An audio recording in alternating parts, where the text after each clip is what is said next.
Good. Tomer, do you want to say something or I just start? No, you can go ahead, Anina. Thank you. Yeah, thank you. Well, welcome back. And so we go into these four immeasurables a little bit more in detail. Maybe Tomer, can you give me so I can share the screen and we can take this text. Okay, thank you. So I thought maybe to start with, there's a message already. Oh, so that's not concerning me. I'm always happy when the messages are in, no, there was another one. Oh. How come I made this bar up here really small? Don't know what happened. Oh. Huh. Anyway, can't see you anymore. Can you still hear me? Yes, we can hear you. Oh. This is really strange. Now I can see you again and the bar has come back. I don't know what happened. I tell you, these computer things, they do really strange things. Anyway, so this is a new message, but it's also in Hebrew, so that doesn't concern me. Okay, so equanimity, right? And this is the one that I know usually it says, may all beings have happiness and the causes of happiness, may all beings be free from suffering, cause of suffering. May all beings never be separated from the happiness that knows no suffering, and may all beings abide in equanimity, free from attachment and anger. That hold some too close and some others too distant. But I usually like to start with equanimity because this is the most difficult thing to develop also, and I think it's really the most important thing. Because otherwise we get just this aimed love and this aimed compassion and this aimed joy, as this is called, and then it can even create even more problems than we already have. So equanimity, one of the definition is, of course, I'm sure there's more definitions, not to distinguish between friend, enemy, or stranger. Like as we said, we make these three groups, and these three groups, they totally depend, like I decide, right? I decide who is my friend, who is my enemy, who is my stranger. And what we're trying to do is regard every sentient being as equal. It is a clear-minded, tranquil state of mind, not being overpowered by delusions, mental dullness, or agitation. The near enemy is indifference. It is tempting to think that just not caring is equanimity, but that is just a form of selfishness or egotism. It's like, yeah, it gives you some peace of mind, but I'm not sure, these mind states of either caring or not caring, I'm not sure if that can be, if you can not care when you see somebody who is suffering. Of course you care, but then you prefer to look away because we don't have the ability to see what's going on. It needs a lot of courage to stay with people who are suffering and that you cannot help. You might have noticed that. And that is also, again, that is compassion, that is kind of too remote. When you go and visit somebody because they're either dying or very sick or depressed or whatever, and you stay there, but then you're quite happy when you can leave the room or when you can leave the house, because it is very difficult for us to stay with people that we cannot help. So I think first, before you do that, it's really good to check your motivation why you are going there. You're going there because you find it's your duty. It's good to go, of course, because some of these people are very lonely because nobody likes to stay with somebody that doesn't want to listen or cannot be helped. So it's good to go, but we need to change the attitude. And the attitude is, I'm not going there to help. Even though, you say with compassion, I want to be of benefit to all sentient beings. But we need to have this humbleness. It's not humbleness, what's called humility. We need to have this humility also to see, okay, I'm just going to be there. Maybe it will make the person feel a little bit better, maybe not. But it's fine, yeah. So yeah, it's so difficult. I tell you, it is so difficult to have that attitude without feeling, too remote, too cold. I don't care, and this and that. But if we think we're going to help, if we don't know how we're going to help, then that puts a lot of pressure on you and a lot of weight, and then it's, it comes out not good, and then we don't want to go there anymore. So, but anyway, the opposite the opposite of equanimity is anxiety, worry, stress, and paranoia caused by dividing people into good and bad.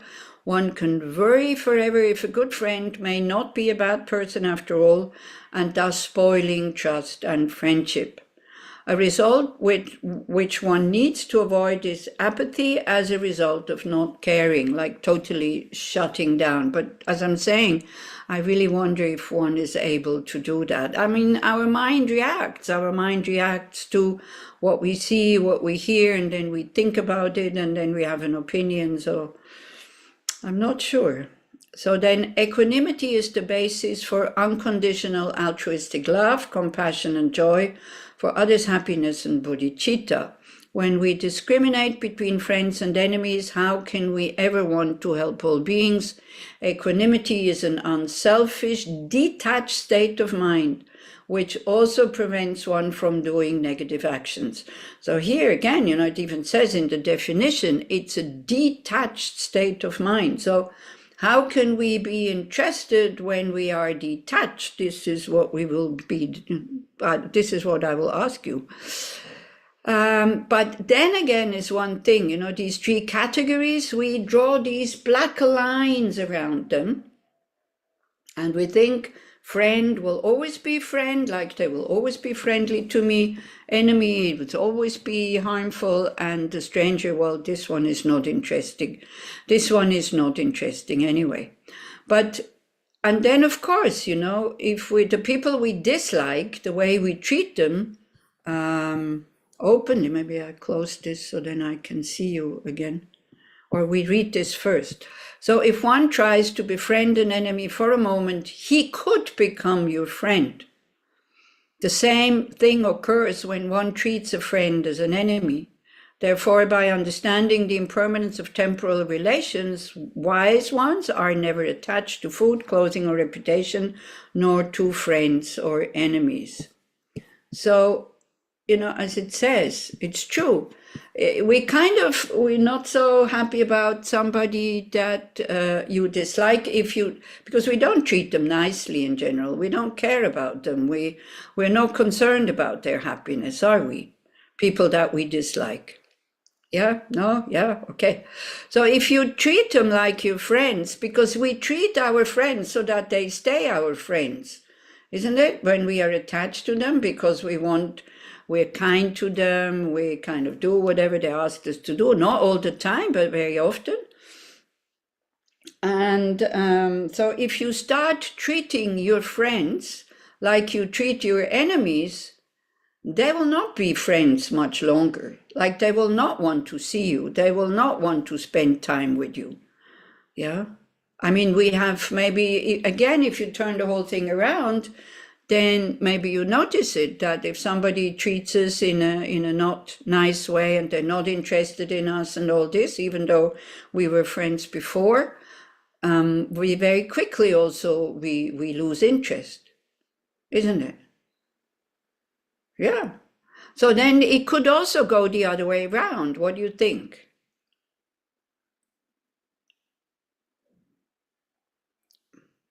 Again, don't take enemies like people who want to kill you and all this. Don't take those, because you can be friendly to them maybe as an individual, but as long as they're in their totally aggressive state of mind, then be wise and get out of their way or try to protect yourself or whatever.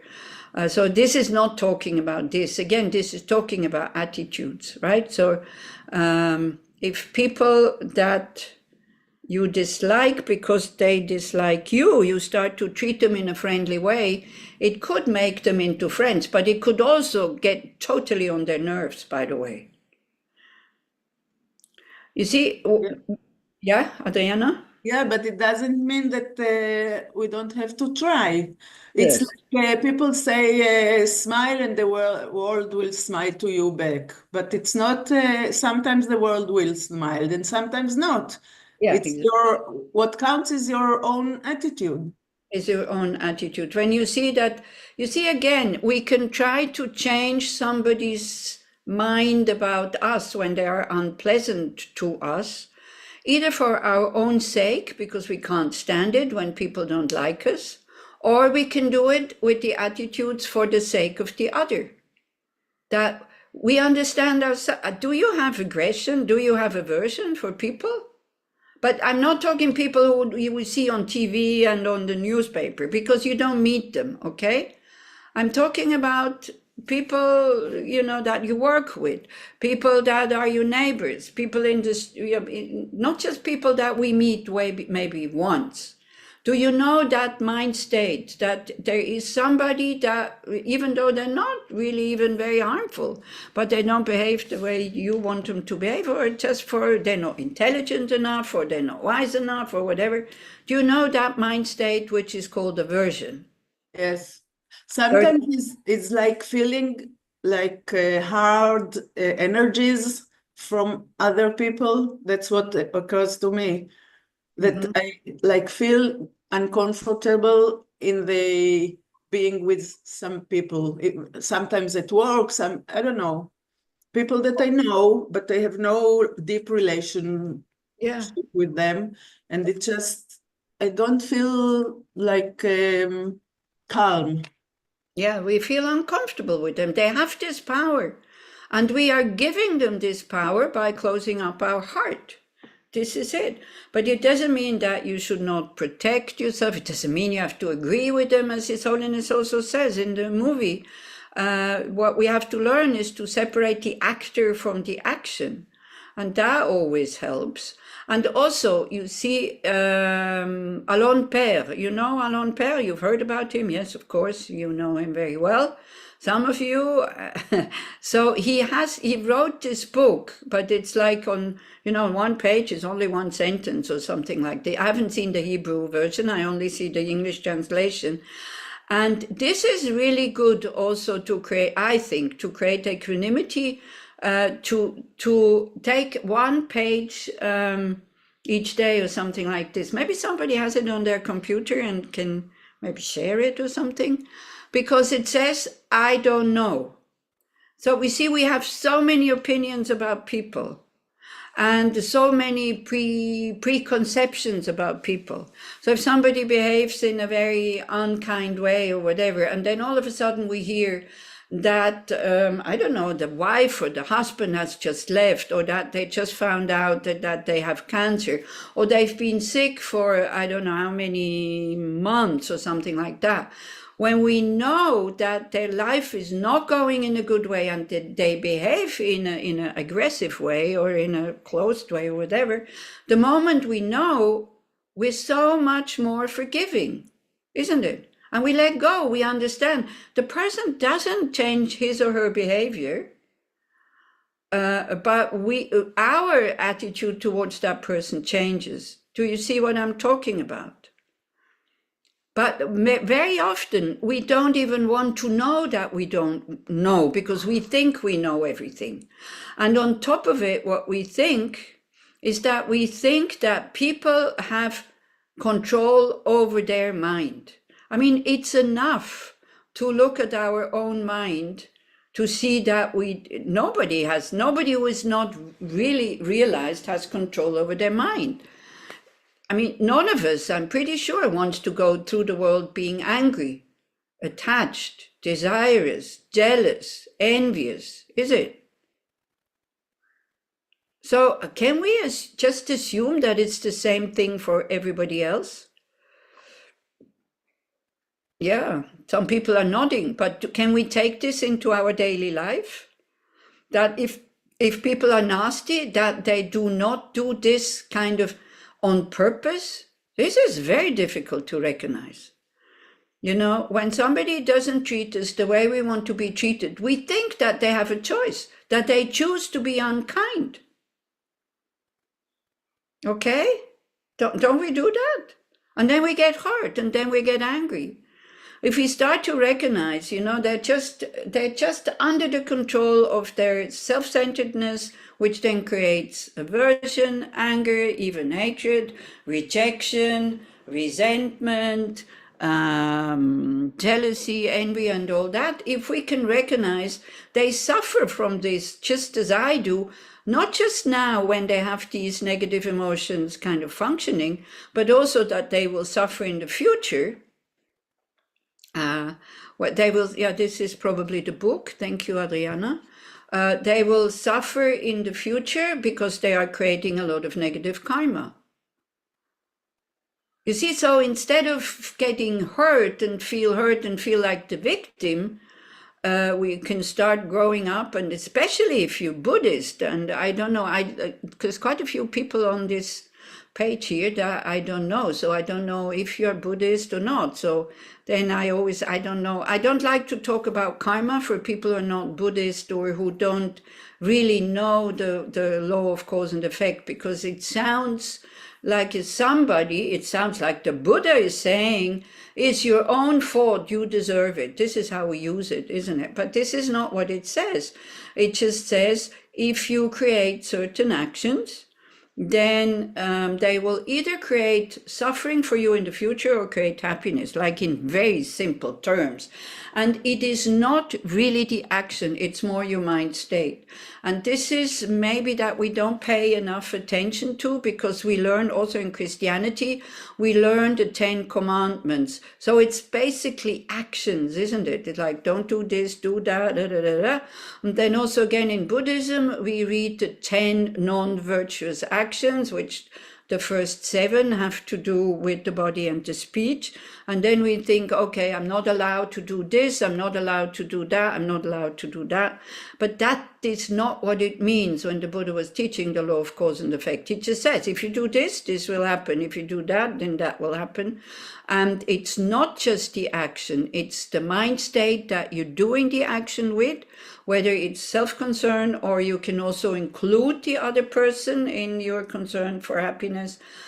What kind of person you are, whether you're somebody holding vows or not, what kind of person the other person is, and the whole, you know, the whole situation. So that is creating the karmic imprint. So for us, it's very complex, because, you know, for us unenlightened beings, how can we exactly see what kind of karmic imprints we are creating? So the first teachings on karma are quite kind of black and white. But then it becomes much, much more complex, right? So in order to be, you know, when you say, but we can at least try to treat the antagonist like a friend, maybe he will become a friend, maybe. But I can see it with myself. If I have aversion towards somebody, I don't want them to be kind to me. I don't want to see their kind side. I want to be, again, it's not happening here. If it would happen here, I would say, hey, what are you doing? You know, I want to somehow keep that image that this person is a very unpleasant person. Keep away from me, leave me alone, and all that. So this is why also in these 4 immeasurables, we are not yet approaching people and all that. If you're ready for it, yes, of course. But what we especially do is to understand first intellectually and then emotionally, like just playing scenarios, playing, you know, imagining situation in our analytical meditation by going through certain points. And then with the 4 immeasurable, just to repeat these words. I know it sounds terribly simple, and how can that ever work? Just with this, may all beings have happiness and the causes of happiness.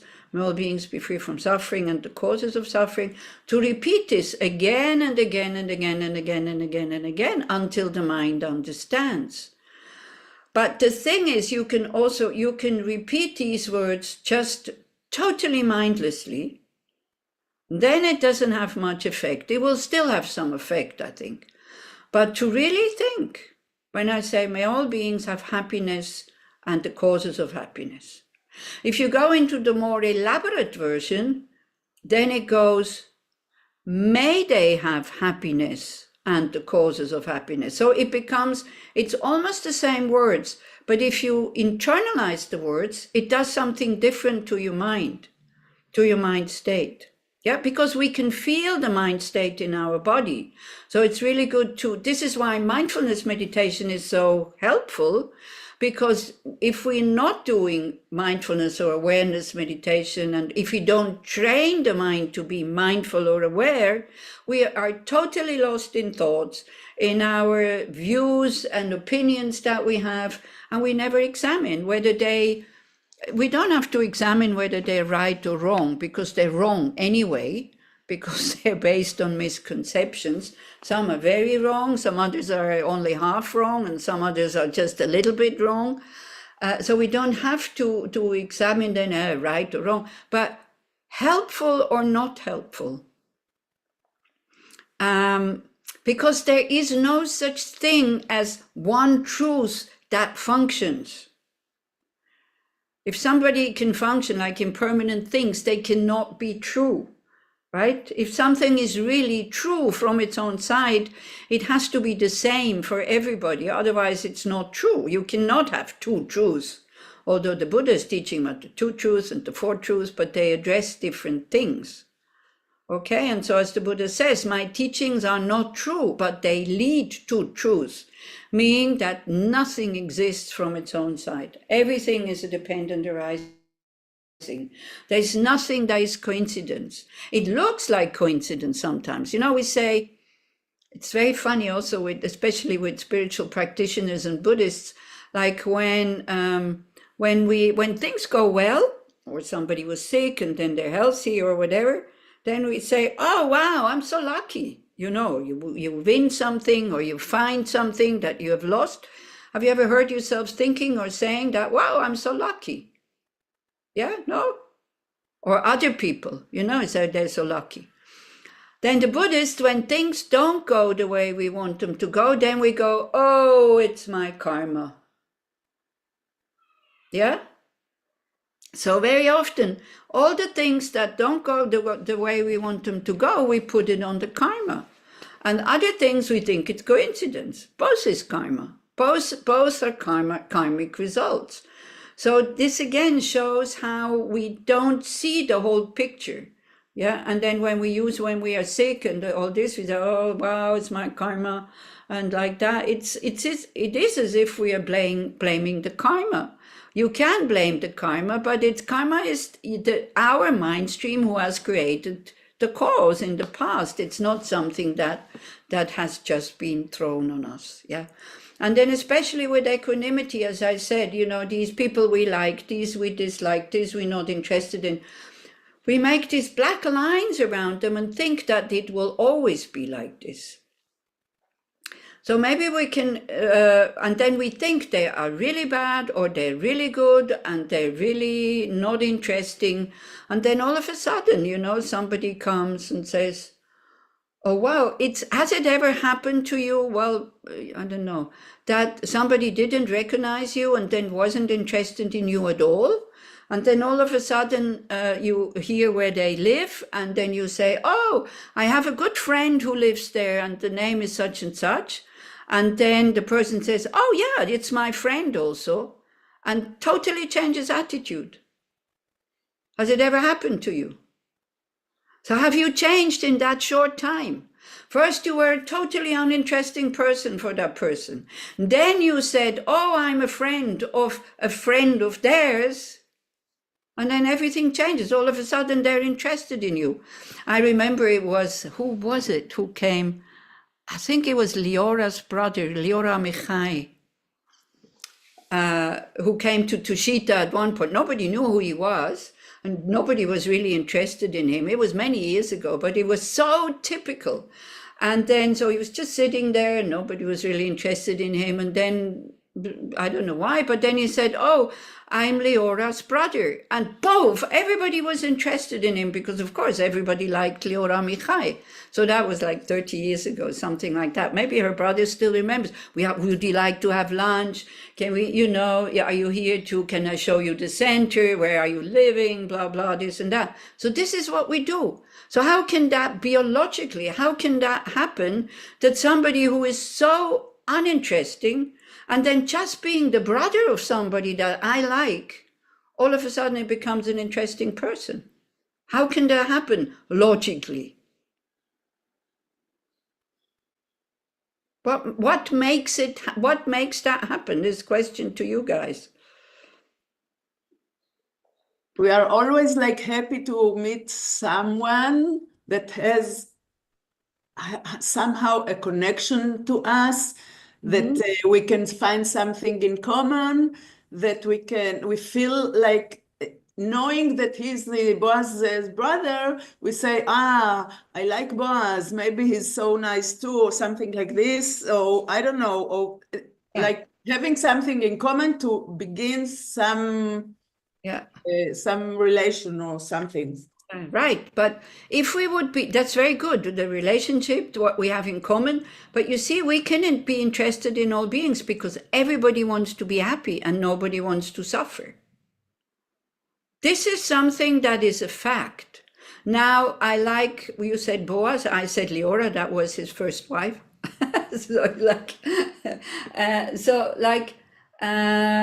Just being Leora's brother, it doesn't mean that he does yoga and he does this and all the other things that Leora is interested in. But we can see how our mind jumps to conclusions that are not logic. And how we judge people on certain things that in our own mind, it seems, that's the way it is, and it's not logic. And all of a sudden, first we're totally open, we welcome the person and this and that, and then all of a sudden we get to know them a bit closer and they, he's not interested in yoga, he's not interested in Buddhism, what is he doing here? And then again, the person changes. It's still the same person, but then we're not interested in him, and if he keeps staying at Tushita and coming to have lunch because I offered to have lunch, for him the first time, then he thinks, okay, I can just come here and have lunch. I get upset. Yeah, and it's still the same person, but we think the person has changed. We're convinced that the person has changed. What has changed? Annie. Yeah. I must say that I think it is logic. I mean, you say there is no logic in that, but there is logic. It's the algorithm of our mind. It's what's make us take in what we know and interpreted the reality according to that. So there's a lot of logic in that. Just we need to understand that this is the system. This is the mechanism. But you think this is logic to like somebody just because he's the brother of somebody that I like? I think that Not according knowing the person? It's depend how you define logic. It is logic. I mean, it makes sense because this is how our mind work, but you can change it. It is normal for a deluded mind to work like this, but that's not logic. There is logic in that. Okay. How the mind is. Yeah, go ahead. How the mind is working? It's not working. It's systematically. There is a system in that. That's why it's logic. But our system, the way our mind works, is based on misconceptions. Exactly. So what I say, it is logic, but it doesn't mean that this logic it's the right way to see things. But it's logic. Okay. So yeah, it's logic for a confused mind to react like this. Are you happy, Moshe, like this? Are you more happy like this?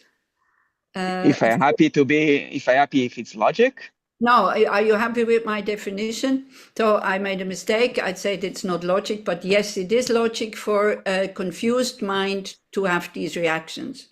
Are you then happy when I say it like this?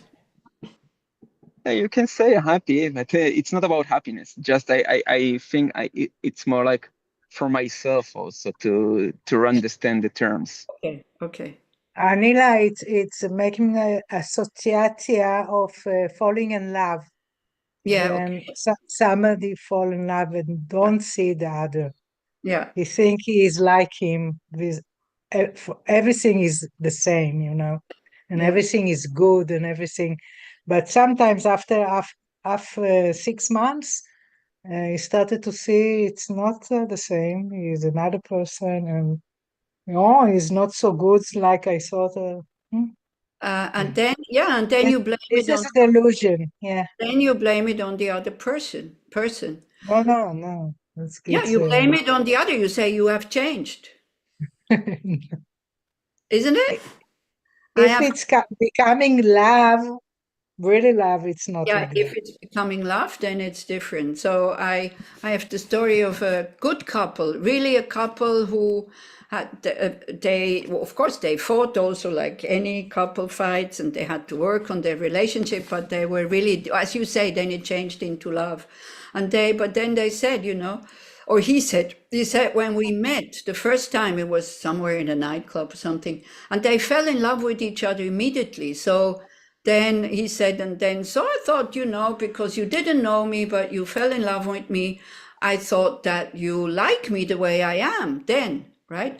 And then he said, then we got married, and then you tried, then you said, oh, can't you do this like this? And why don't you do this like this? And la da da da da, la la la la la. And so I thought, okay, well, I better do, because otherwise she might not, So he said, I tried to do whatever you told me to do. And then not so long ago, you looked at me with your sad eyes, and then you said, oh, it's such a shame. You changed so much. So and then he said, what do you want from me? He tried to adjust the way she wanted him to adjust, but then again, she was not happy. So this is what our delusions kind of project, right? So we are stuck in projections, and the problem is that we believe them. This is the problem. And then so the person, of course, people also change. I'm not saying that he doesn't change at all. But especially our projection change according to what they do for us or what they don't do for us sometimes, right? So that's it. So when we start to work on equanimity, we try to see that. As Adriana was saying, the moment we see a connection, then, or shared interests or whatever, then the heart opens. We feel a bit more safe or whatever. And then we become different people, actually, because our projection is different. So we become a kind person all of a sudden when we are interested in somebody. Okay? Is that so? So what do you feel how does that sound to you, that you are training, like kind of, may all beings abide in equanimity, free from attachment and hatred, to hold some close and that is distant. Is that a goal that you would like to work for? To have an open heart towards all beings? Yeah? Some are nodding, some don't know. What do you think? I'd like that, but I'm very far from it. Yeah, okay, me also, that's fine. But like wanting it, that's already good. So in order to in order to give our mind, we can't just say to the mind, hey, come on, have an open heart towards all sentient beings. We need to give the mind reasons, right? Okay. So what working for me is to think like I've been taught that everybody wants to be happy. It's so simple, and it's like I'm the same. I want to be happy, and everybody else wants to be happy. It's so simple, and it's something that helps a little bit to shift the mind for looking at everybody like the same. Yeah, that's very good. That's a very simple thing, and it's very true, and it's very good. And it really helps if somebody gets on your nerves, or if somebody is harmful and somebody behaves in a way that you seem is not appropriate, and you can bring that idea into your head Well, he or she just wants to be happy. It can loosen up our aversion a bit, right? And then what about the people that we are attached to? So sometimes it's easier it's easier to deal or to work with aversion, also because the reason is that aversion, it makes me feel uncomfortable. That is one of the reasons. So this is why then there's interest to work with aversion, but it is so difficult. So this is psychologists, and that's so difficult to accept. They say, well, you have aversion for somebody because they are a mirror of your own negative sides that you don't want to see. Have you ever heard psychologists say that? And do you think it's true? Bati is nodding because she's a psychologist. I don't know. But we don't accept, when somebody says that, we don't even go, oh yeah? We go like, no way. Isn't it? That's the first reaction. That is a sign that we don't want to see it, right? So that's why we dislike the people. Also why we dislike people, because we have aversion. So having aversion, it brings up my negative sides. I don't like my negative sides in me. I don't like to be like, not friendly and not open and like this. I don't like it. But for the moment, sometimes I cannot help it. And then it's like, it brings up the negative side. And then unconsciously, I start to blame the other person. If you would be different, I wouldn't be so unpleasant to you. I mean, it's this again, Moshe, I would call it not logic, but if you call it logic for a confused mind, let's leave it at that. This is only logic for a confused mind, that we start blaming the other person. We play so many games. Our confused mind is playing games all the time, like always blaming somebody else outside, always blaming somebody else. Or what happens sometimes also when we don't behave nicely to somebody, and then, and even the person doesn't really react much, but because we feel guilty, there is this kind of thing that we know we've done something that is not right. And then again, just seeing the person, even though they don't react to it, it makes us feel uncomfortable. And then soon enough, we start to blame the other person for the uncomfortable feeling that we have, the uncomfortable feeling of guilt that we have. Is another game we play. But this is also, you have to watch your own mind when it is playing these games. I'm talking about me, by the way, because this is why I know what my mind what kind of games it can play. Okay, so the one thing we're all the same. We don't want suffering. We don't want to be harmed. We have to introduce this thought to our mind again and again and again and again, so we start to understand. So, as I said, working with aversion is kind of easier because it makes us feel uncomfortable, and it makes us feel people that we don't want to be it for reputation. Do you want to have a reputation of being an angry person, a person who always needs to be right, a person who gossips about everybody, a person who lies, a person who cheats? Do you want to have that reputation? No. Yeah, so it can be out of that maybe we start to work with our aversion. Who knows? Yeah. But attachment is very, very difficult it's much more difficult to work with than aversion, because attachment, when the people that you are attached to, your friends or family, when they feel well, it makes you feel good. You think you have love for them. But love very quickly turns into pain when they are not well, because it's mixed with attachment, right? So how can you work with being attached to your friends?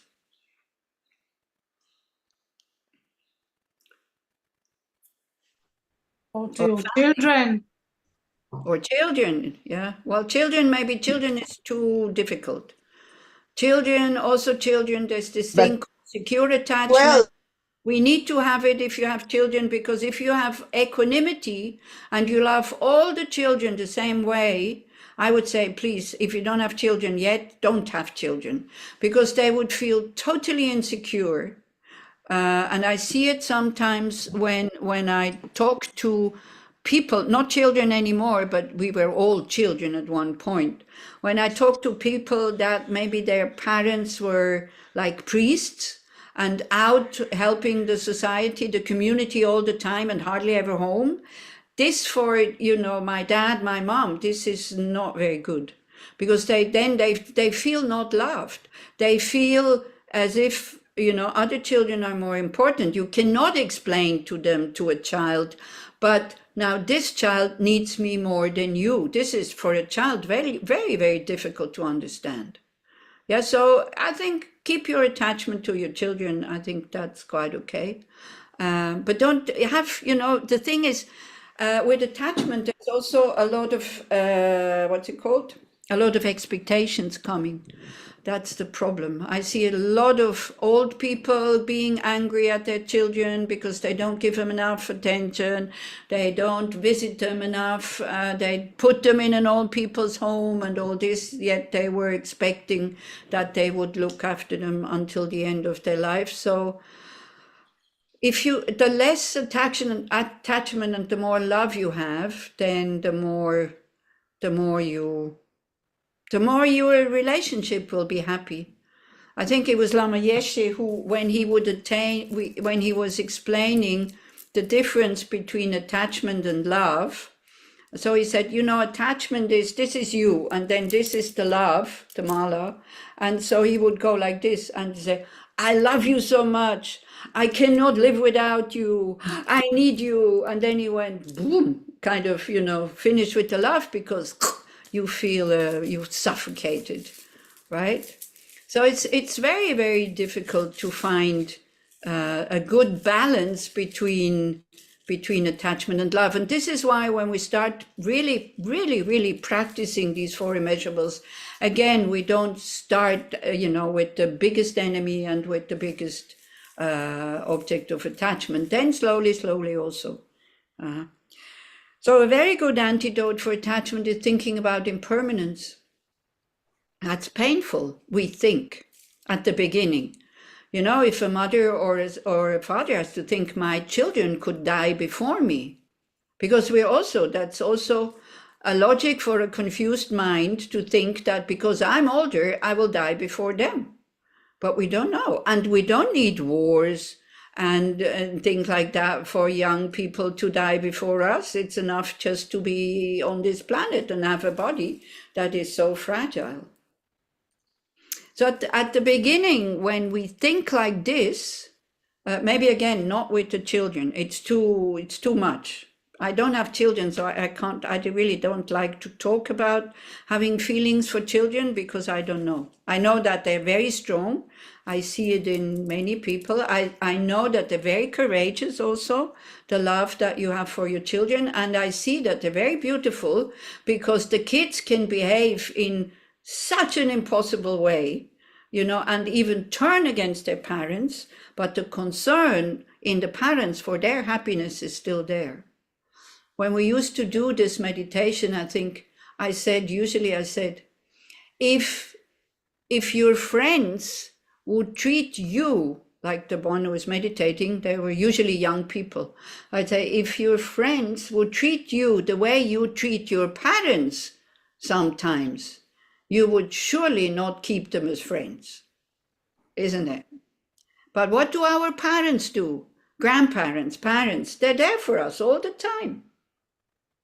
Unconditional. I mean, the closest of unconditional love, of course, mixed with attachment also, but that, it's not so much dependent on how your object of love behaves, is, I think, parents and grandparents. Because again, as Adriana was saying, it's, it's like my children, my grandchildren, and like this. But it can be very painful, and it can be very disappointing when the children are not the way that you would want them to be, or also when you as parents, you want to force the children to do certain things because you think, because you, of course, as parents, you're very concerned about your children's happiness, but then their idea of happiness is not the same as yours. And that can also be very painful.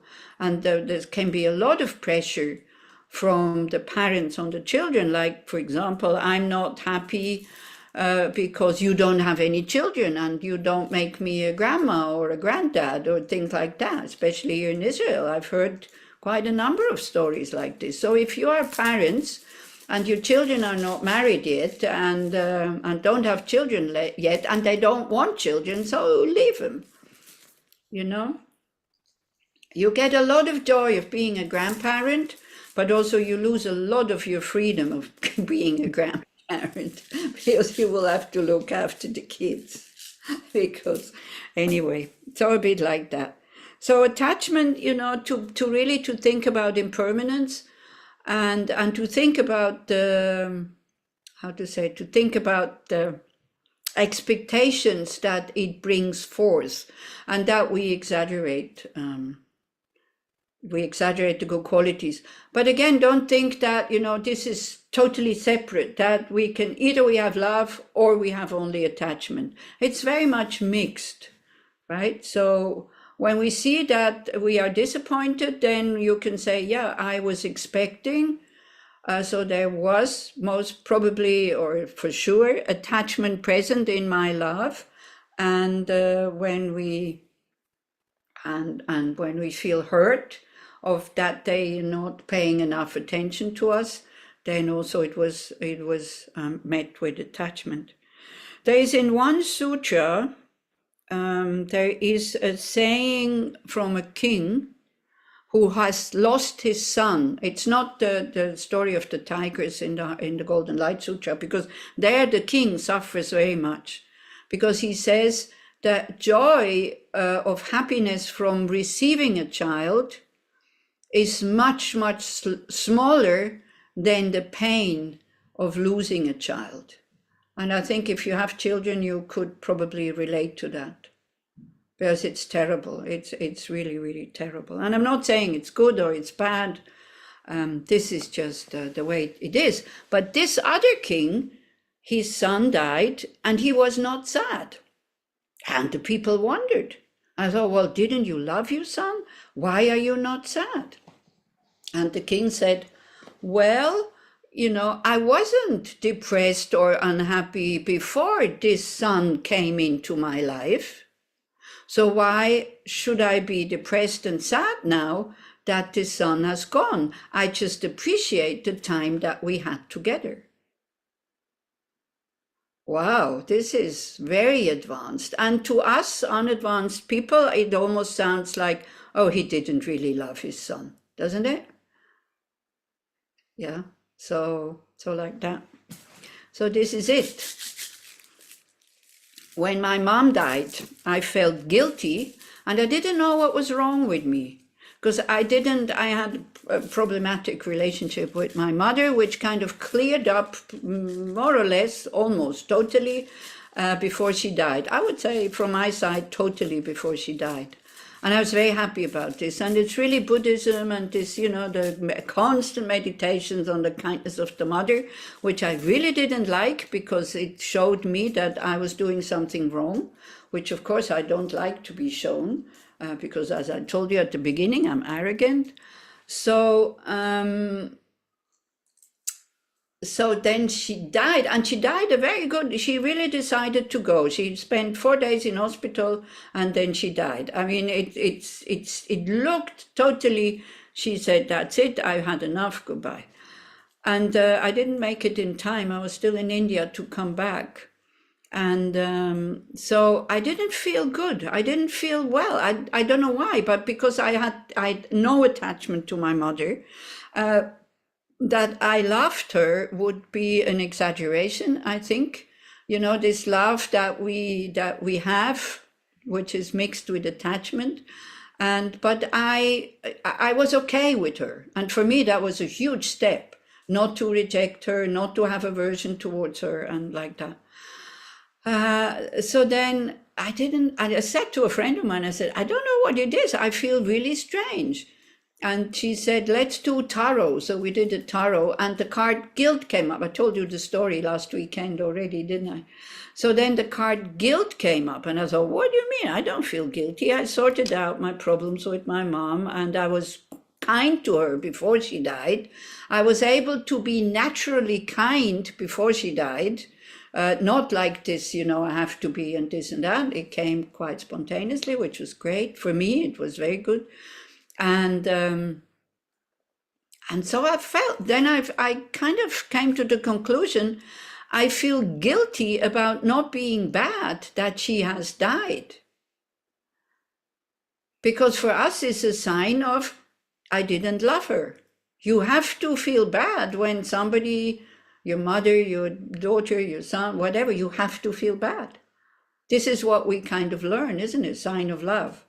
So then I thought, how ridiculous. And then just this one thing, how ridiculous, just the thought, then it was okay. Because I thought, you know, she decided to go, she decided to die. She died in a really peaceful way, in only 4 days in hospital without this long suffering. Her mind was still totally okay. It was just her body was not okay anymore. So why do you have to feel bad or sad or depressed or whatever? And then it was okay. Then I started doing all the practices for her that one is doing as a Buddhist, and then it was more or less okay.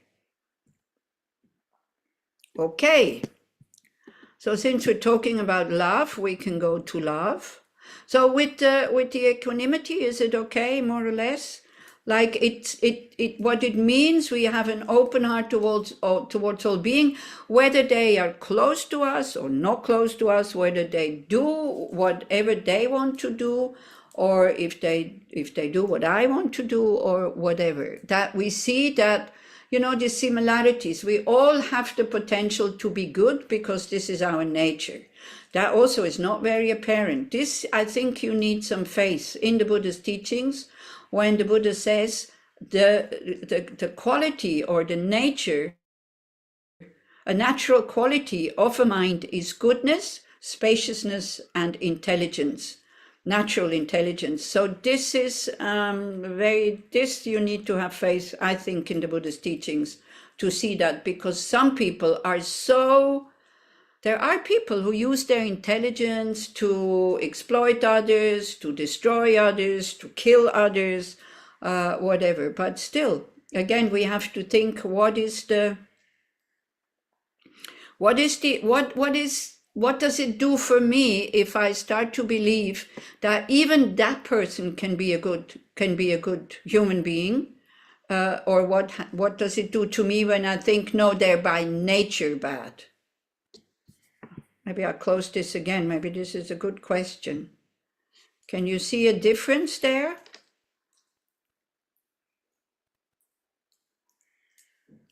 No? So you do believe that, well, anyway, I leave you your beliefs. I don't want to change your beliefs or your views.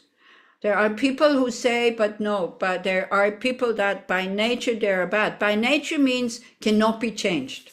Under no circumstances it can be changed. That is what it means by nature. Like the nature of water is being moist.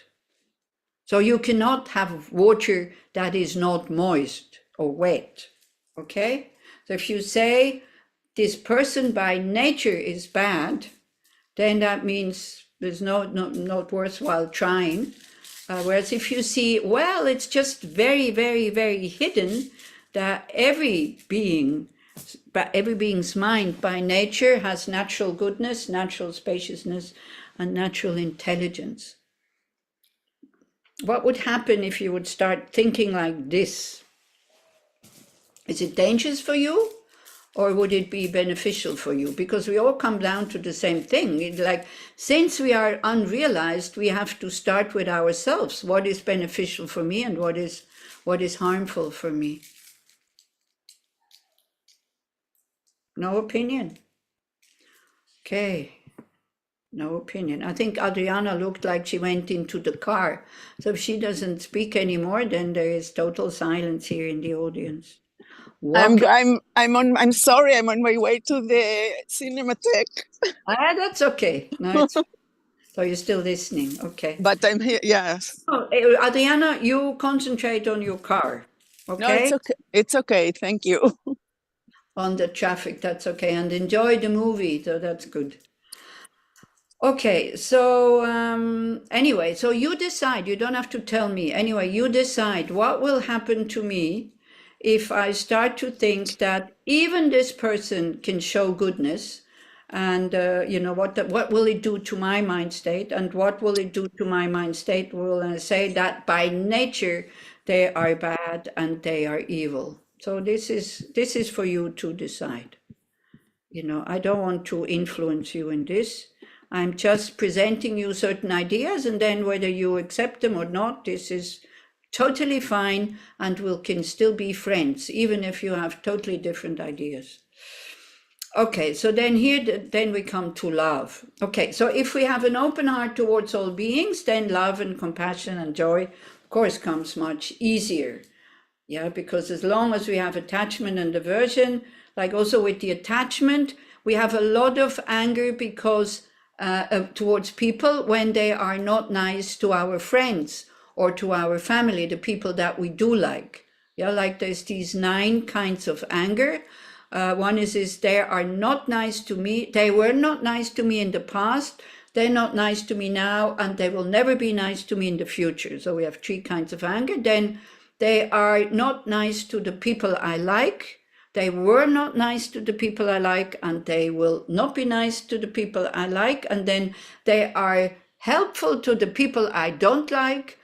They were helpful to the people I don't like, and they will be helpful to the people I don't like. And then we have these 9 kinds of anger. So it's attachment that stands behind it. And Lama Zopa Rinpoche always used to say, if attachment doesn't get what it wants, it gets angry. So attachment, you can also exchange it for the word expectations. Attachment has a lot of expectations, and that's not love. So this is probably what it says here. The definition of love in Buddhism is wanting others to be happy. This love is unconditional, and wow, this is so difficult, So this is why we start with neutral people. We start to decide, okay, I will practice an open heart for them. So it requires a lot of courage and acceptance, including self-acceptance. Because this is where it starts. If I only want to be in contact with my good sides, and I don't want to see my negative sides, how can I accept the negative sides of somebody else? How can I accept somebody as a whole with their good and their negative sides? We have so many demands on people that they have to be intelligent so I can like you. They have to be kind so I can like you. They have to be helpful so I can like you. So many things they need to fulfill so I can like them. I mean, we're so demanding. It's incredible, isn't it? And also, about this intelligence and kindness. I always feel I have this kind of moment of sadness that comes up when somebody says, oh yeah, well, he's very kind, but well, he's not very intelligent. So what? If I have the choice between an intelligent person and a kind person, I tell you, I choose the kind person. Because if you look how human beings, what we do with our intelligence, of course, intelligence is very good to solve problems and this and that. But kindness is always good, even if the problem cannot be solved. This is also what Lama Zopa said to the kids at the school, in the Maitreya school in Bodhgaya. It's a school where they take kids that cannot, could never afford, the parents could never afford such an education. But it's also kids from the people who can afford, so that they get mixed, which is very good, because they said we don't want to create kind of a separate caste. Poor kids who have education, we want them to mix with each other, so that then they're kind of equal. And then he gave a talk to them, and he said, well, you know, I know that you're here because you know that if you've been to that school and you've had that education, you will most probably find a good job. And then you will be able to earn a lot of money and your life will be much easier and this will be good. And this is why also we give you that education. But you still need to have a good heart, because if you have a good heart, even if you don't have a good job, even if you don't have a lot of money, you will still have happy relationships around you. So sometimes this is it. We value a kind of financial security and intelligence, blah, blah, and all this. We value it more than a good heart. Sometimes even, you know, acting out of kindness and getting nothing back. In this country, you're a friar. Letting people get away when they cheat you, you are stupid and you are a friar. Again, I don't want to change your views. This is, but you know, if you can't do anything about it, why not then say, okay, I give him the victory and that's it. Yeah. So also it's good to check our own values to see what is it, you know, why do I value intelligence so much more than kindness? Of course, best is somebody very intelligent, very kind, but and it doesn't mean that somebody who is kind is not intelligent. It doesn't mean that somebody who is intelligent who is not, you know, who is not kind. Of course, I don't mean to say that, but it's really good to see our opinions that we have about other people sometimes. So the near enemy of love, or the quality which appears similar but is more an opposite, is conditional love, selfish love. So the patron attachment I don't have. The opposite is wanting others to be unhappy, which then results in anger and hatred. Okay? So we can very often, the near enemy is attachment to love, because also when we are attached, we also want the other person to be happy. We also do things for the other person that the person is happy, but we do it out of self-interest. This is the problem. And then if nothing comes back, then that's it. And also with attachment, we don't want to see impermanence. But yes, people change. They lose their capacities when they get older. Maybe they're not so witty and intelligent anymore. Maybe they don't remember everything. All kinds of things, yeah.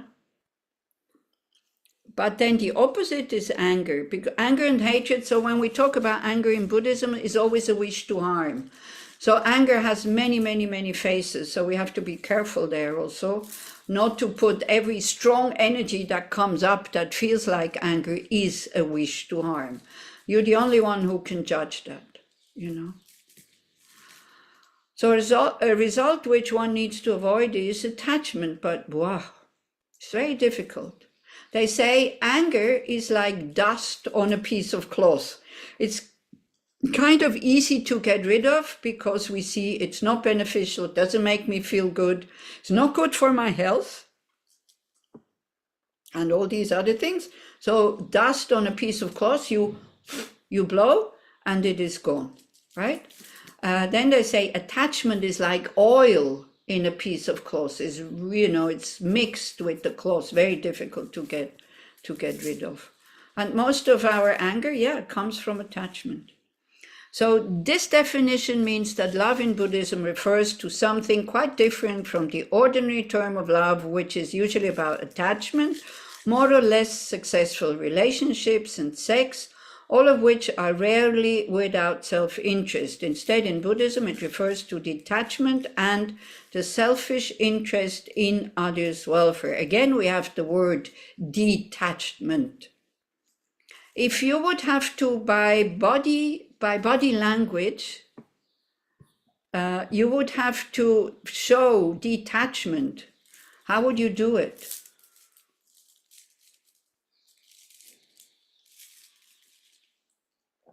Can you say that question again? If by body language, because we have body language also, right? Like, attachment would be, like this, something like that. How would you sign detachment? Did you ever play these games that with your body language you had to find an emotion or a person or something? You never played these games? Like pantomime, it's called. That only with body language you get the message. How would you show detachment? Yeah. Like go away. Not letting anybody close, or like, anybody else? Or you can say also, I would kind of go like, a bit like this. Oof, none of my concern. Not even that is kind of a version already, but kind of, you're close to me, okay, don't care. You're far away, don't care. This kind of don't care thing. But that's not what it means. It means an open heart without, but still letting the person the freedom to be the person that he wants to be. That is detachment. But I don't think it's very skillful to use it in that text. Good excuse, not my text. I think it's Thich Nhat Hanh. So I didn't understand. If I would have written the text, I wouldn't have written detachment. Yes. I didn't understand. Detachment is good? No. In this case, yes, exactly. But the problem is, how do I view, when I hear the word detachment, here it is presented as something good, right? But for us, I think when we hear the word detachment, what does it mean in Hebrew? Does it have a bit more explanation in Hebrew? It sounds like a disconnection, being not connected. Yeah, right. So it's definitely not a good word for what it is trying to say. It is trying to say you have an open heart towards the person, but it's not based on any conditions how the person has to behave. That is how it is being used here. But it's not exactly, I think, what we understand with detachment. Yeah? Maybe, Annie, maybe it's more about detachment from the attachment and not detachment from the person. Okay. Maybe that's maybe I think maybe that can make more sense. I don't know. Yeah. It's difficult because attachment in psychology is good. It's something between one. Exactly. So when we hear the word attachment in Buddhism, the definition, it exaggerates the good sides. It will suffer when it has to separate, and it doesn't want to see the disadvantage or the negative sides. And it makes things permanent. So this is usually the definition of attachment. So again, you see, you use the same word to say something different. And that's the problem when we don't have the definition.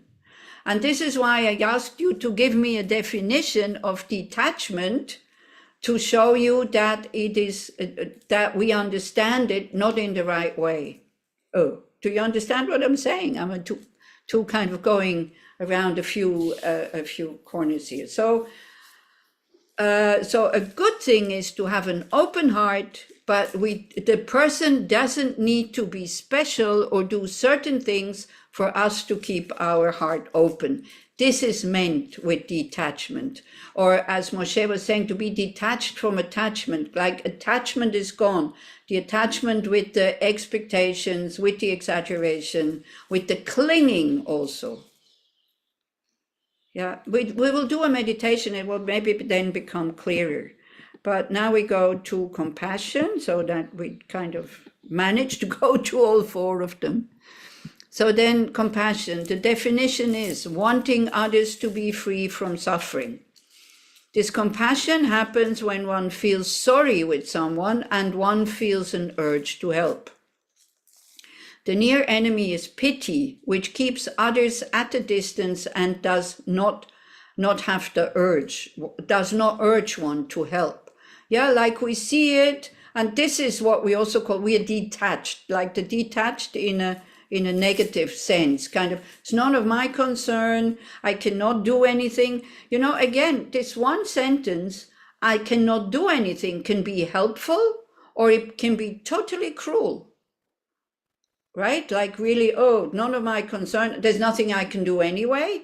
Or is an acceptance that there's not much I can do because we can always be present. Yeah. But sometimes we're just totally overwhelmed and we don't know what to do. And me the same. I was passing a man in the street the other day with, like, you know, open legs, open wounds on his legs. And of course he was begging. And so I did give him some money just to make a connection. But then, of course, he wanted more because he says, I have to go to the doctor and all this.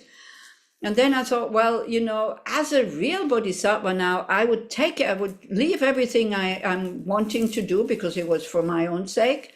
I would take him by the hand and I would take him to the hospital. But I was too scared to do that because I don't know where to go in the hospital, to whom to go, this and that, So it's like, and anyway, he just wanted money. But do we have somebody from the caring profession here? Would you, even if somebody comes like this with open wounds, you know, probably from diabetes, like you could almost see the bone, would they be treated even though you're not belonging to any Maccabi or whatever, and they don't have money? Or would they send them away? What, do you know? I don't know. Oh, don't know. I don't know either. So anyway, I just gave him money and yeah, with the thought, but I have to admit the thought was also pretty hypocritical. May you find somebody that really helps you. But you see, again, you know, this is the same problem with the beggars in India. If you take them for treatment and their wounds get healed, they cannot beg anymore because nobody is giving them money. So then whatever you do is wrong anyway. Yeah. So this is why, you know, to have real compassion, when you're not a doctor or something like this, I mean, what can I do? So this whole thing, there's nothing I can do anyway. In my case, it's true, but it wasn't very heartfelt also. But also I didn't feel bad about it because I'm not a Buddha, right? And I understand I have to become a Buddha to then know how to be of benefit to beings. Anyway, with the money, he probably bought alcohol because he's also an alcoholic. So at least he had something to drink for that day. So that's okay. Because also, you know, me not giving him money is not going to cure his alcoholism. So anyway, difficult. The opposite is wanting others to suffer or cruelty. So that's the opposite of compassion, when we're happy that others suffer or if we even make them suffer, be it mentally. I guess for us it's only mentally, but not physically. A result one needs to avoid is sentimentality, you know, like, oh, poor thing and this and that. So compassion thus refers to an unselfish, again, detached emotion which gives one a sense of urgency in wanting to help others. From a Buddhist perspective, helping others to reduce their physical or mental suffering is very good, but the ultimate goal is to extinguish all suffering by stopping the process of rebirth and the suffering that automatically comes with living enlightenment. Direct compassion makes the heart quiver, wish for removal of suffering, indirect grief and emotion. Indirect compassion is grief and emotionally overwhelmed. Like indirect compassion is your heart is open, your heart quivers, but you cannot help. And then you suffer from it yourself. Right? Okay. Okay, is that okay with the compassion? Compassion is very difficult, really, because we're so limited. Well, as long as I can't even make myself constantly happy, how can I make others constantly happy? And this is why I'm doing all these practices. You know, even practices like reading texts, reading sutras, doing pujas, these kind of things, because this is creating the cause for then to be able to live these things. I want to be able to live these things spontaneously, uninterruptedly, and effortlessly. But I also understand as long as I'm self-cherishing, how can I? It's impossible. So I don't need to judge myself. You know, it's also good from time to time just to say, okay, I'm interested in this. I'm trying, I'm applying method. So for the moment, good enough, because otherwise you put so much pressure on you. And again, don't forget, this, first of all, is attitude, right? I wish I could help. May I be able to help at one point? This is why I have to become a Buddha. Okay, sympathetic joy. The definition is being happy with someone's fortune and happiness. Sympathetic joy refers to the potential of bliss and happiness of all sentient beings as they can all become Buddhas. The near enemy is hypocrisy or affectation. This is what we can be sometimes also. You know, we're jealous of somebody, but we don't want to show the jealousy. Have you ever noticed that, you know, we're quite ready to say, oh gosh, I was so angry, but we hardly ever admit our jealousy. It's very difficult to admit that we are jealous, yet we're all jealous, isn't it? So I was with somebody the other day and she admitted that she was jealous of somebody. I thought, wow, so much courage one needs to admit that I am jealous, right? Anger, we understand. Jealousy is a tricky thing also. Yet we're all jealous, and it's totally, actually the first talk should have been on arrogance and jealousy, but because I think when we discuss emotions like this, I need to see people, I need to be able to discuss with them, because otherwise you get totally wrong ideas about what Buddhism is saying. So this is why I said, I wait, it's still in the, you know, it's only postponed. It's not cancelled, because we hardly ever talk about arrogance and jealousy. Well, there's a lot of talk, like today, attachment, anger, anger, attachment, attachment, anger, anger, attachment. Yet there is envy and jealousy and arrogance, which also are negative emotions, which also create negative karma when we act them out. So we forget, and which also make us suffer, of course, when they are there. So, where was I? The opposite is jealousy, when one cannot accept the happiness of others. And on top of it, jealousy is a totally loser emotion, because it doesn't give us anything. It doesn't take anything away from the other person. On top of it, you know, if somebody is jealous of you, be happy, means you have qualities. Why feel hurt? Because it's another thing that is only logic for a confused mind, Moshe.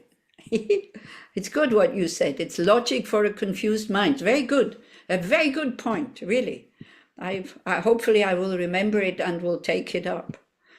So the opposite is jealousy, when one cannot accept a result which one needs to avoid, spaced out bliss, which can easily turn into laziness. Yeah, it's like, you know, again, you can use Dharma and be joyful about, of course, you can find joyful things everywhere. You just have to look. But there's also things that need to be dealt with. There's also things that need to be done. So, but you can totally, when you smoke dope, that's one thing. You only see the good things, you're blissed out, everything is okay, you're very calm, like this. So don't use sympathetic joy like that. Yeah, it's good to use joy and then look at the negative things, because then they're not so big. Sympathetic joy is a great antidote to depression for oneself as well, but this should not be the main goal. By rejoicing in others' progress on the spiritual path, one can actually share in their positive karma. So we can rejoice in the well-being of others, which we do when we love them. And but then when we don't like them, then we get jealous. So this is it's not very clever, but again, it just comes. You cannot tell your mind, stop being jealous, you have so many good things. You know, the more you say that, the more jealous the mind becomes, and the more it doesn't see the good things that you have, and it comes up, yes, but, yes, but, yes, but, yes, but. So sympathetic joy is an unselfish, very positive mental attitude, which is beneficial for oneself and others. In this case, it also refers specifically to rejoicing in the high rebirth and enlightenment of others. And now briefly, before we do the meditation, because I have something here which is from a sutra though, and from, from texts, that if it goes off Like, you know, if the effect is not as it should be, because it is what is called here, maybe you see it, maybe I single it out, wait. Here, starting from here.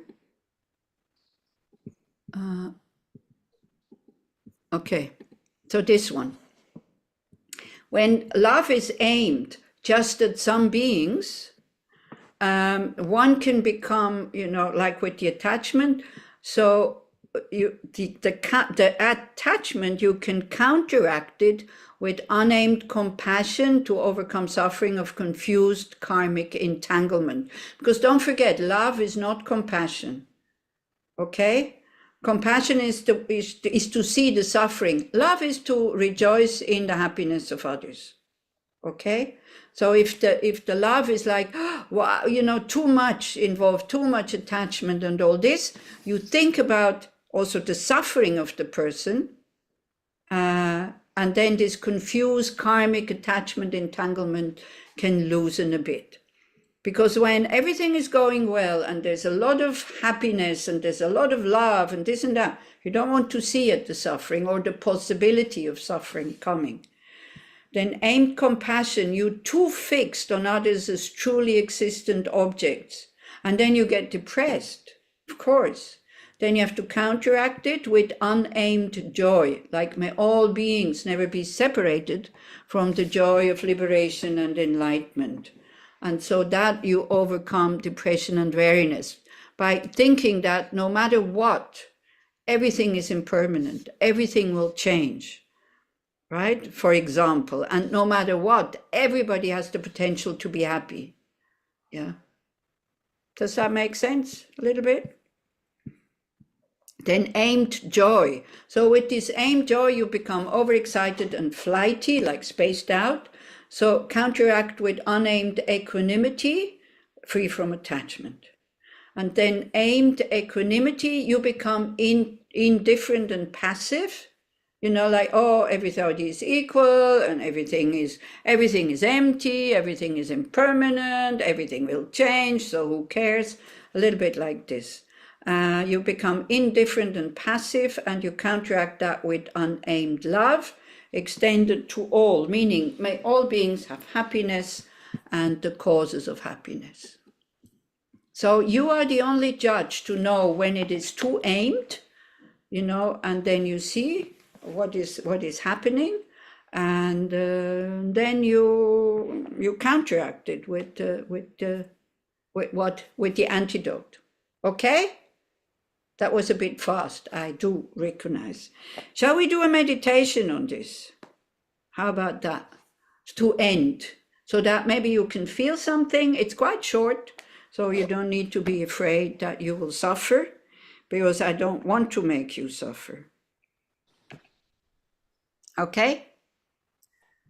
Okay, so then you sit in a comfortable way, maybe still a little bit like, you know, concentrated, trying to go inside, not to be so much in the head. If you didn't understand anything or it made you even more confused than you were before, don't worry. It's okay. There's lots of teachings on the four immeasurables if you're really interested, and there's lots of texts also. So the main thing is that we start to understand this is what I really want. I want to have antidotes in order to be able to have unaimed love, unaimed compassion, unaimed joy, and unaimed equanimity.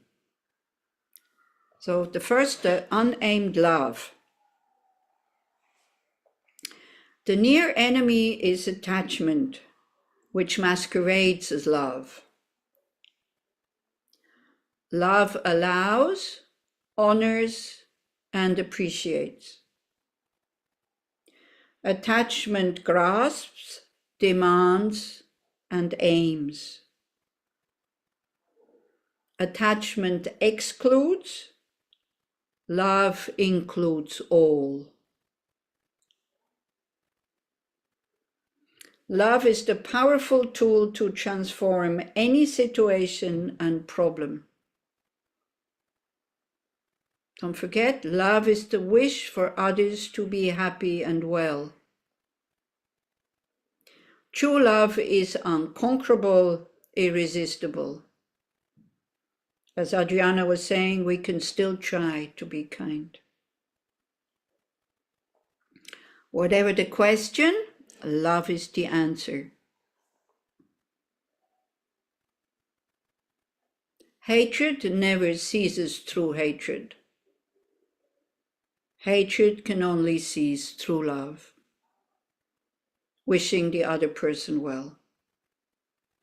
From the heart, not from the head.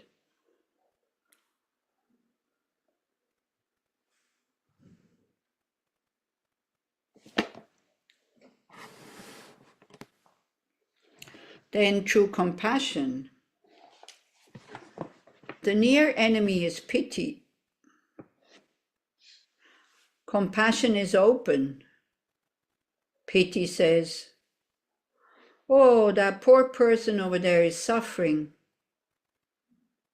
Am I glad that I'm not in his or her situation?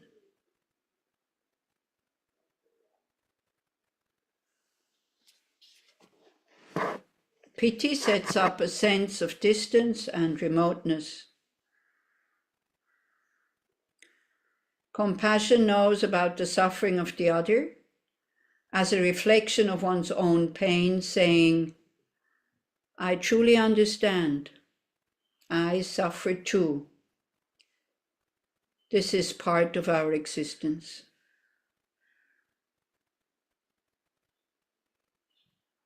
Compassion is the tender readiness to open up towards one's own and others' pain, without resentment and aversion.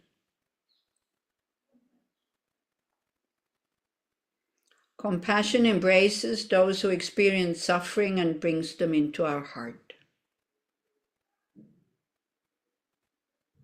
Even if it's just attitude and you cannot act. For the moment, this is good enough.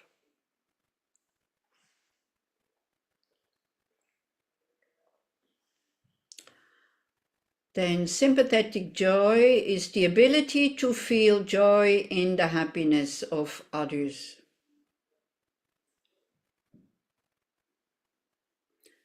The near enemy is a sense of comparison, concluding that our own experience makes us inferior, superior, or equal to someone else. We separate ourselves. Comparison, regardless of the conclusion, is always a source of pain and delusion. Yet we do it so often, is it? We compare ourselves with others all the time. Then with the ones who are superior, we get jealous. The ones who are equal, we compete. And the ones that we decide that they are inferior, we start to look down on them.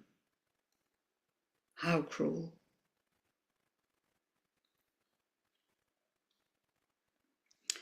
Touching the spirit of sympathetic joy in our heart connects us with happiness in all life.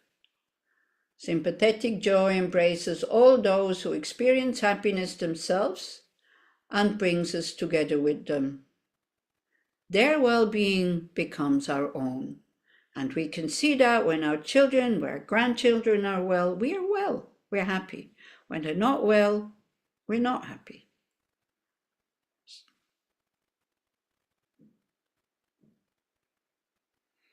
Then equanimity, the near enemy is indifference. Indifference says, who cares? To be spiritual means to be unattached.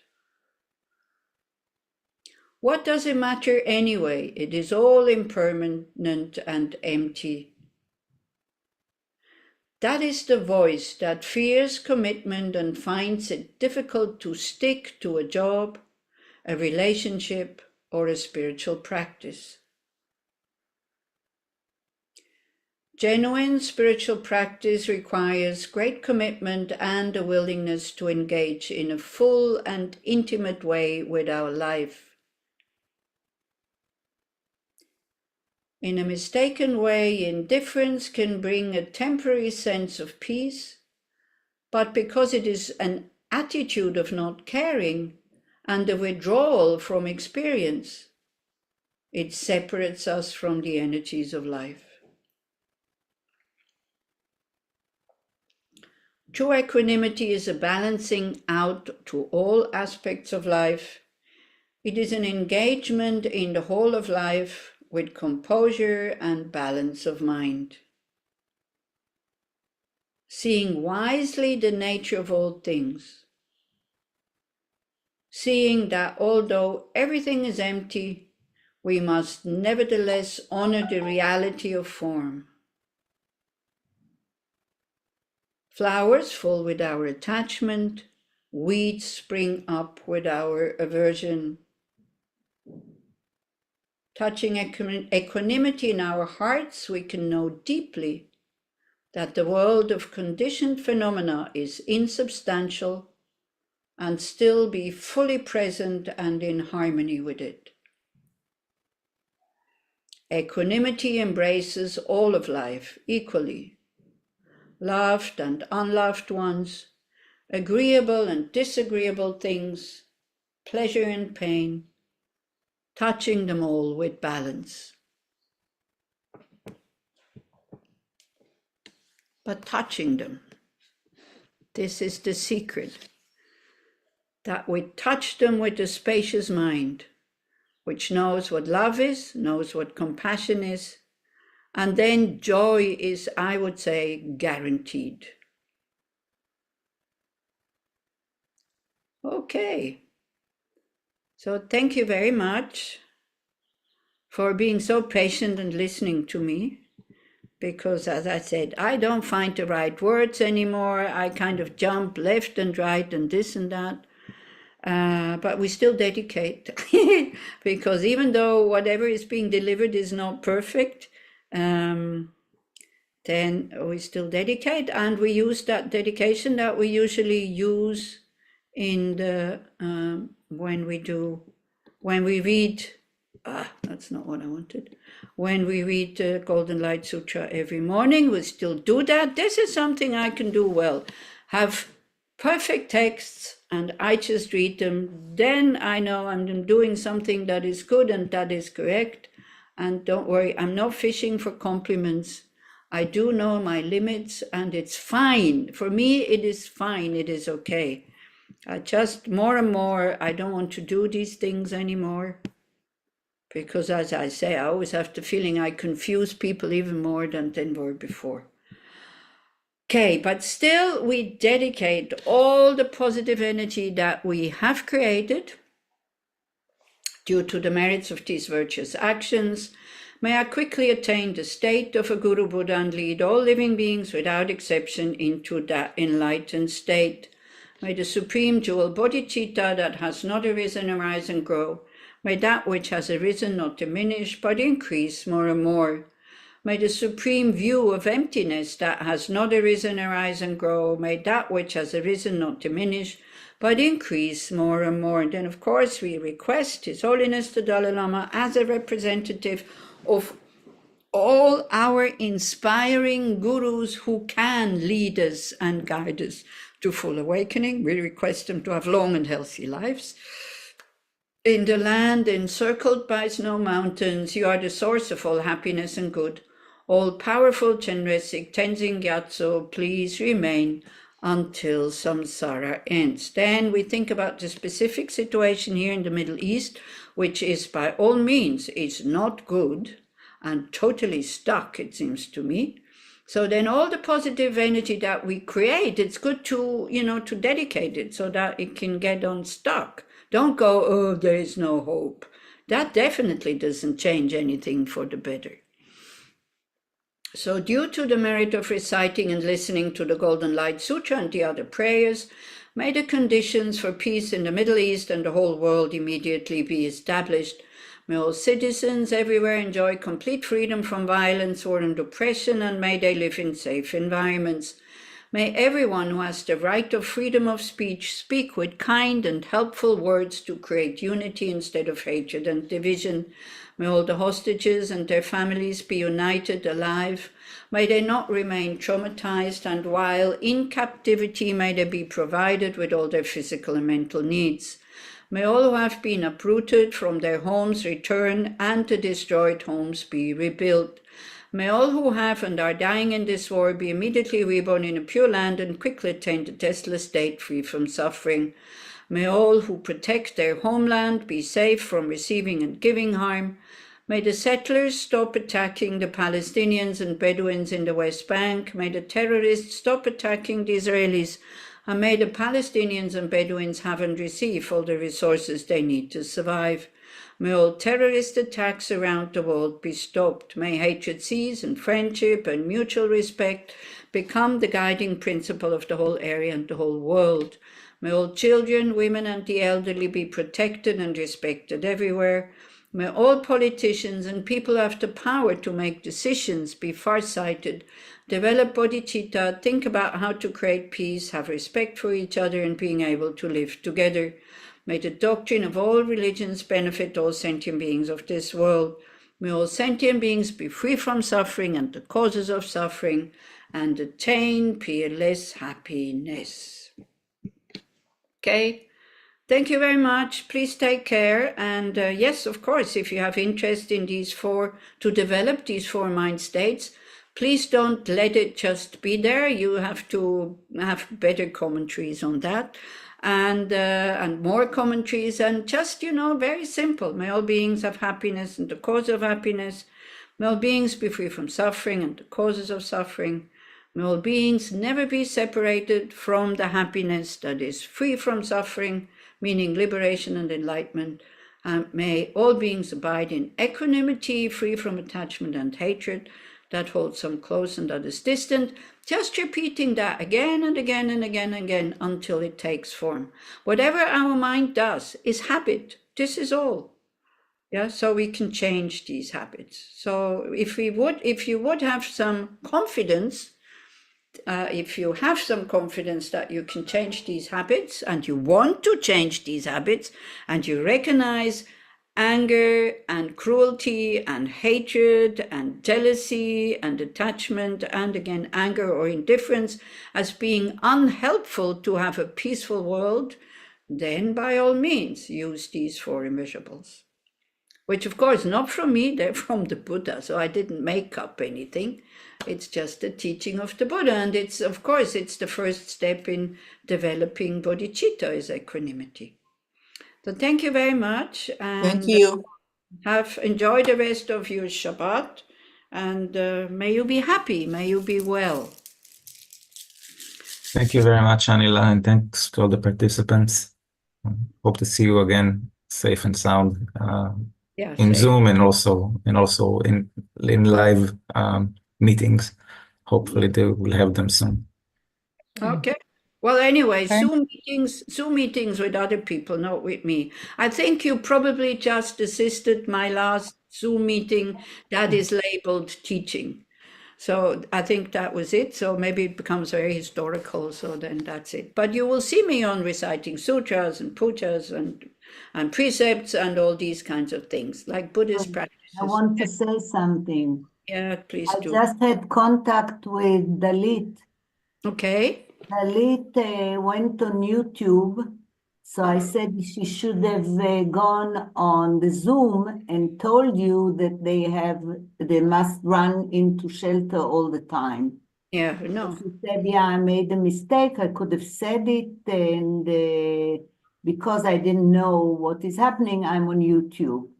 And I wish that Annie Losang would continue her teachings and not keep saying that she does not. No, I'm serious.